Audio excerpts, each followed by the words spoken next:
My name is Norman. I'm 72. 3 months ago, my phone rang and the room got smaller. Stage 3 colon cancer. The doctor's office was quiet. Too quiet. I remember staring at a poster about digestive health while she listed treatment options, survival rates, and side effects, like she was reciting someone else's life. You'd think I'd be scared, angry, but I wasn't. The only thought I had was, so this is how my story ends. And then I felt nothing. But that wasn't the hardest part. The first week after the diagnosis, you're in shock. You make the calls, schedule appointments, Google the drugs at midnight, nod through meetings with specialists who talk in percentages. You're on autopilot. It's the second week that breaks you. When the shock wears off and the truth finally has room to speak. I woke up one morning, looked over at my wife asleep beside me, Ellen, her hand still curled around the edge of the pillow, and I started crying, not because I was dying, but because, for the first time, I saw my entire life clearly. It felt like looking at a map in reverse, and all I could see were wrong turns I'd called being responsible. I spent 38 years as an accountant, almost 4 decades. I was good at it. I paid the bills. I supported my family. I retired with a pension. But the truth I'd buried for decades came crawling to the surface the moment I got sick. I hated it. Not every day, but on most days. I hated the fluorescent lights, the endless spreadsheets, the fake birthday cakes in the break room, the office politics. I hated pretending to care about things I didn't. But I stayed because it was safe, because it made sense, because I believed something that sounded reasonable at the time. Retirement is when you finally get to live. I said it like a promise. That's the lie I told myself. It's the lie a lot of people tell themselves. You put your head down in your 30 seconds. You work hard in your 40 seconds. You squeeze through the grind of your 50 seconds. And finally in your 60s, you're free, except you're not. When I was 23, I wanted to be a woodworker, not a hobbyist, a real one. Hands in sawdust, crafting things that mattered. My grandfather taught me. We built a bookshelf together when I was 12. I still have it in my living room. That shelf has outlived him. Might outlive me too, but woodworking didn't pay well. It wasn't stable. So I went into accounting because my father called it practical. And he was right. It was practical. It just wasn't mine. I'm not here to tell you to quit your job tomorrow and chase some romantic idea of happiness. Life doesn't work like that. Bills don't pay themselves. Kids need shoes. Rent comes every month, whether you love your job or not. But there's a difference between making a living and making a life. And most people don't notice it until it's too late. And I never saw that difference, not until cancer came and shattered the illusion. After the diagnosis, something inside me cracked open. My oncologist outlined the treatment plan: chemo and, if needed, surgery. I nodded. I agreed. Then I went home, walked into my garage, and stared at 20 years of junk. Boxes, tools I hadn't touched in decades. So I cleared it all out. I made space. I bought good tools. I set up a real bench, and I started working with wood again. The first thing I built was a jewelry box, small, walnut, maple inlays. I gave it to my granddaughter. My hands were shaky, but I'd never felt steadier. My wife thought I'd lost it. She said, "Shouldn't you be resting?" Maybe she was right, but rest isn't the same as living. The chemo drains me. Some days I can get out of bed, but on the days I can, those hours in the workshop, they're the first hours in years that feel real. Here's what nobody tells you about time. It's not unlimited. You think it is, especially when you're young. Even at 60, you tell yourself, there's still time. But sometimes tomorrow shows up, already stamped with an expiration date. I didn't waste my life, not exactly. I did what I was supposed to do. I was a good man, a reliable one, but I postponed myself again and again, until I forgot I was doing it. That's how the pattern starts. You tell your kid you'll play later because you've got work to finish. You skip dinner with friends because you're tired. You cancel a trip with your wife because saving money feels like the smarter move. One safe choice, then another, and another, until you forget what risky even felt like.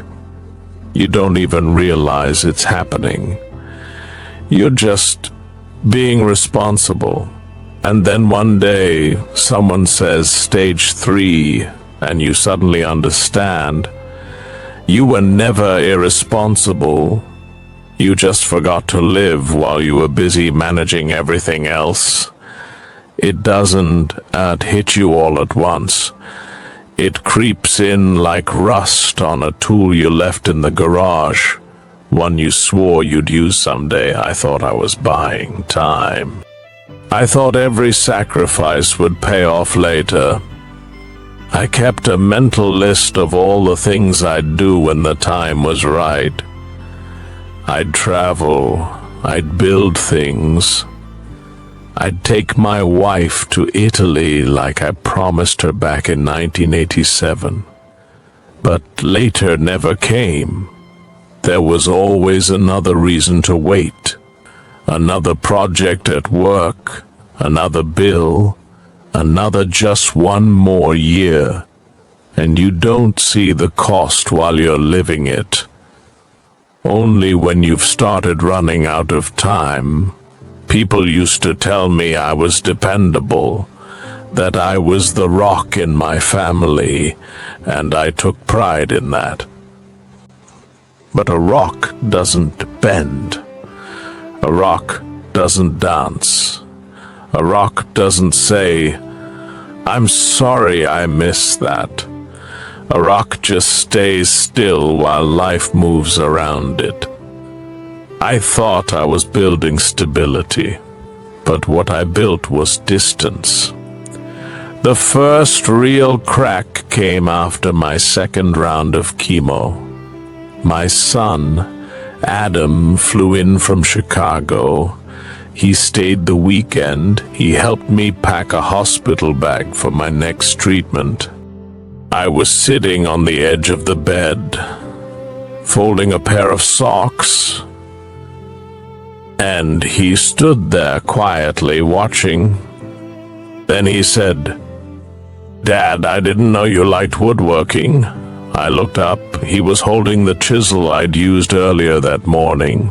A small one, sharp, smooth handle. He turned it in his hands like it was a foreign object, not something from his own father's life. "I used to," I said, "long time ago." He nodded, but he didn't smile. He placed the chisel down on the dresser, very gently, like it was fragile, like I was. And then he said, "I wish you'd shown me this when I was a kid."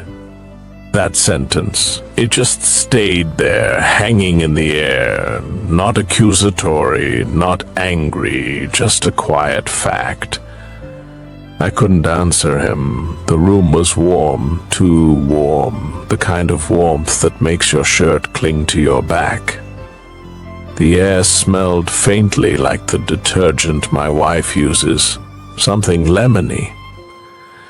And I realized I couldn't remember the last time Adam and I had a real conversation, not one about bank transfers or holiday schedules, a real one. I sat there, socks in my lap, and he stood across from me, a man I raised who barely knew me. And in that silence, I felt something break that had already been cracked for years. He turned and said, "I'll go start the car." And then he left the room. I didn't move, didn't fold the socks, didn't speak, just sat there listening to the faint sound of the engine starting outside, thinking, this is what I traded my time for, and I can't buy it back. 3 weeks later, I was in the garage alone. It was a cold Saturday morning. Late fall, you could feel it in the air. The kind of cold that slips into your joints and settles there. I was trying to clean the workbench, move things around, find something small I could still make. That's when I opened the drawer under the vise. Hadn't touched it in years. Inside was an old envelope, cream-colored, slightly bent at the corners. I recognized her handwriting immediately. My mother's. It was a birthday card, still sealed, still whole. I stared at it for a long time before opening it. The garage was silent. No birds, no wind, just that deep kind of silence you can feel in your chest. Inside she'd written, "I hope this year you finally rest, maybe take a trip. I miss your smile. Please don't work yourself into the ground. Love, always. M, no date, but I knew the year. It was the year before my mother died. I hadn't opened it because I hadn't had time. That's what I told myself back then. It sounds harmless until you realize how many times you've said it. It had come in the mail the same week we were doing taxes. Same week I took an extra shift covering for someone at the firm. I remember thinking, I'll read it later. I'll tell her thank you later. My mother died in her sleep 6 months later, and I never opened the card. I ran my fingers over her handwriting. You could still smell her perfume faintly on the paper. Lavender and something warm. My eyes burned, not from dust. I sat down on the stool by the bench and held the card like it was glass. I didn't cry, didn't speak, just sat there for almost an hour, and then I said out loud, to no one, I should have read it. I should have done a lot of things.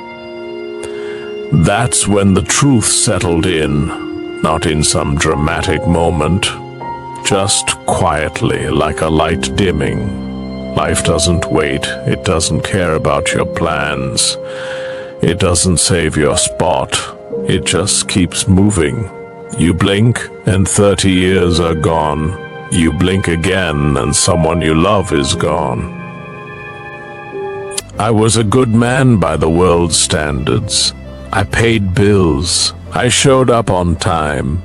I stayed married, but I postponed everything that made me feel alive, and no one told me that being responsible isn't the same as being present. If you're watching this, and it's 1 a.m., and you're lying there telling yourself it's fine, that you've got time, I used to tell myself that too, I didn't. You think your kids will always want to play. They won't. You think your partner will always wait. They won't. You think you'll get around to that dream when things calm down, but things don't calm down. They just end. Here's what I know. The people you love don't need a hero. They need your attention, your laughter, your time. And once the chance to give it passes, it doesn't come back. So do something small and real today. Text the person you've been meaning to. Text. Book the dinner. Spend 30 minutes on the thing you keep postponing. There is no later. There is no clean break between now and when things finally calm down. You are in it. Right now, this is your life. And the clock doesn't stop just because you haven't looked at it in a while. I waited too long. I told myself someday so many times. I forgot it was a lie.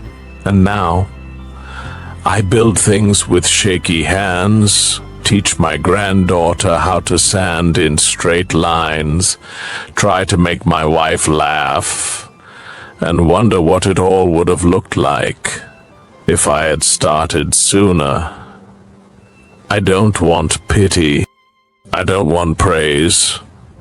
I just want you to know, don't wait for cancer. Don't wait for permission. Don't wait for your life to knock before you open the door. Because sometimes it doesn't knock. It just leaves without warning, and you're left sitting in a quiet room, holding an unopened card, with nothing left to say but, I missed it.